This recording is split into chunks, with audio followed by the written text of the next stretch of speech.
নমস্কার, আজকের এই এক্সপ্লেনারে আপনাদের সবাইকে স্বাগত। আজ আমরা এমন একটা টপিক নিয়ে কথা বলবো যেটা আমাদের সবার জন্যই একেবারে প্র্যাকটিক্যাল, শিশুদের প্রাথমিক ডিজিটাল সাক্ষরতা বা কম্পিউটার শিক্ষার বেসিক ফাউন্ডেশন।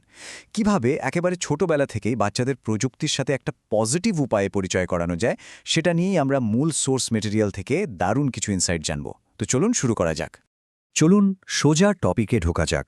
আমাদের পুরো আলোচনাটাকে আমরা মূলত কেন, কিভাবে এবং কে এই ফ্রেমওয়ার্কে সাজিয়েছি, অর্থাৎ ডিজিটাল যুগের প্রস্তুতি, কম্পিউটার শিক্ষার গুরুত্ব, বাচ্চাদের কিভাবে শেখাবেন, আর সবশেষে অভিভাবকদের দায়িত্ব বা করণীয় কী।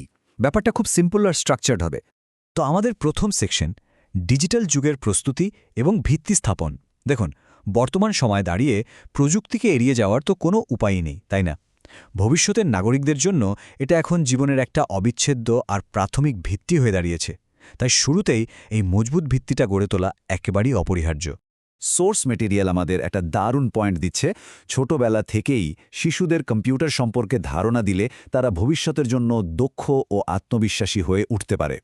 কিন্তু এখানে একটা বড় ক্যাচ আছে। এই শেখাটা শুধু যান্ত্রিক হলে চলবে না, এটা হতে হবে একেবারে বয়স উপযোগী, সেফ আর অবশ্যই আনন্দময়। তবেই কিন্তু বাচ্চাদের মধ্যে আসল কনফিডেন্সটা গ্রো করবে। এখন আমরা দ্বিতীয় সেকশনে আসছি, কম্পিউটার শিক্ষার গুরুত্ব এবং এর বুদ্ধিবৃত্তিক সুবিধা। মানে কেন এই প্রাথমিক ভিত্তিটা এতটা জরুরি। চলুন দেখি এটা শুধু টেকনিক্যাল স্কিল নয়, বরং বাচ্চাদের কগনিটিভ ডেভেলপমেন্টে কতটা ম্যাজিকের মতো কাজ করে। ভাবুন তো, ব্যাপারটা কেমন? একদিকে সাধারণ ড্রয়িং, টাইপিং বা শিক্ষামূলক গেমের মাধ্যমে বাচ্চাদের চিন্তাশক্তি আর ক্রিয়েটিভিটি দারুণভাবে বিকশিত হচ্ছে, আর অন্যদিকে একদম সহজ প্রোগ্রামিং বা এডুকেশনাল সফটওয়্যার তাদের লজিক বা বিশ্লেষণ ক্ষমতা বাড়াচ্ছে। এর মানে কি দাঁড়ালো? বাচ্চারা শুধু স্ক্রিনের দিকে তাকিয়ে প্যাসিভলি সময় কাটাচ্ছে না, তারা কিন্তু অ্যাক্টিভলি ব্রেন খাটাচ্ছে আর প্রবলেম সলভিং শিখছে। তো আসল পয়েন্টটা হলো, এই বেসিক ডিজিটাল লিটারেসি আসলে বৃহত্তর একটা দুনিয়ার গেটওয়ে হিসেবে কাজ করে। এই প্রাথমিক জ্ঞানটুকু থাকলে একটা শিশু খুব সহজেই অনলাইন ক্লাস, শিক্ষামূলক ভিডিও বা ডিজিটাল বইয়ের পুরো সুবিধাটা নিতে পারে। ইন্টারনেট নামক এই বিশাল লাইব্রেরিতে ঢোকার চাবিকাঠি হলো এই বেসিক কম্পিউটার স্কিল। আর যদি একটু ভবিষ্যতের কথা ভাবি, বর্তমানে এমন কোনো পেশা কি আদেও আছে যেখানে কম্পিউটার লাগে না? ছোটবেলা থেকেই এই পরিচিতিটা তাদের এমন একটা অ্যাডভান্টেজ দেয় যেটা সত্যিই অতুলনীয়।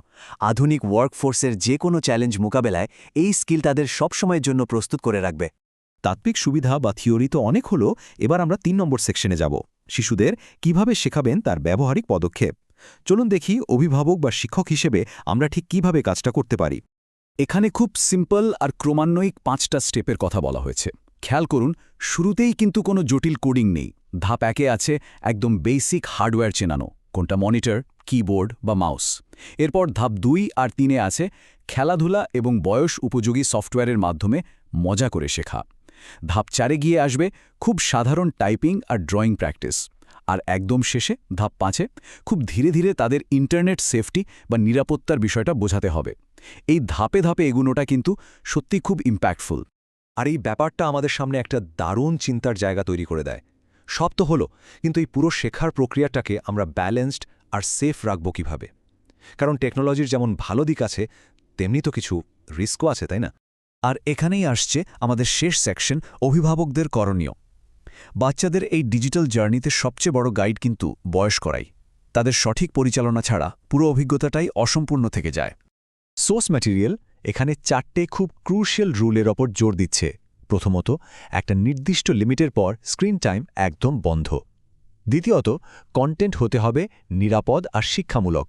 তৃতীয় যে পয়েন্টটা সবচেয়ে ইম্পর্টেন্ট, বাচ্চাকে ইন্টারনেটে একা ছেড়ে দেওয়া যাবে না, একদম পাশে বসে সুপারভাইজ করতে হবে। আর সবশেষে, পড়াশোনা, বাইরের খেলাধুলা আর প্রযুক্তির মধ্যে একটা হেলদি, বাস্তবমুখী ব্যালেন্স রাখতে হবে। স্ক্রিন যেন তাদের রিয়েল লাইফকে গ্রাস করে না নেয়। শেষ করার আগে এই একটা প্রশ্ন দিয়ে আপনাদের একটু ভাবাতে চাই। একটু ভেবে দেখুন তো, আজকের বাচ্চারা কি কেবল প্রযুক্তির প্যাসিভ কনজিউমার হয়ে থাকছে, নাকি আমরা তাদের এটাকে মাস্টার করতে, আয়ত্ত করতে সঠিকভাবে গাইড করছি? সেফ, আনন্দময় আর সুপারভাইজড লার্নিংয়ের মাধ্যমেই কিন্তু আমরা বাচ্চাদের ডিজিটাল ভবিষ্যতের সঠিক পথটা দেখাতে পারি। আজকের এক্সপ্লেনারটা এখানেই শেষ করছি। আশা করি এই বিষয়গুলো আপনাদের দারুণ কাজে আসবে।